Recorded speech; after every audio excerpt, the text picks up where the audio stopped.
Hello, हम रमा अनुपमा सब गोटा के प्रणाम आ स्वागत करै छी। एक शिव नचारी सुना रहल छी। जो नीक लागे तो लाइक शेयर कमेंट जरूर करब और चैनल के सब्सक्राइब कर लेब।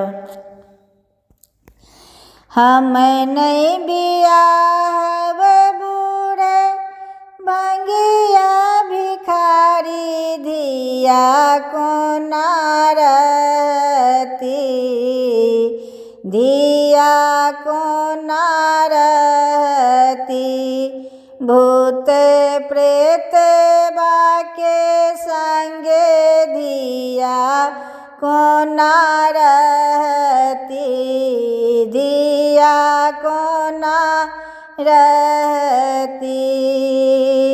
हम नहीं बियाहब बूढ़े भंगिया भिखारी धिया कोना रहती, धिया कोना रहती।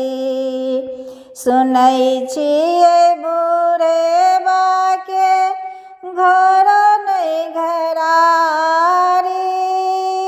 भरना पड़ल छै भांगक बारी, धिया भूखे मरती, धिया भूखे मरती।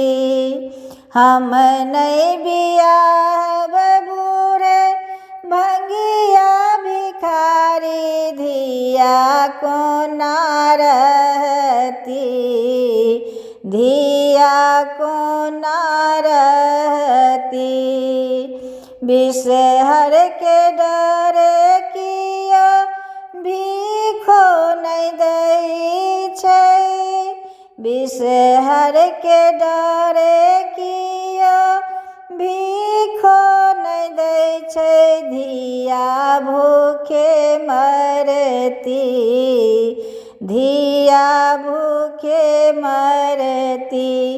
भूत प्रेत बाके संगे धिया कोना रहती, धिया कोना रहती।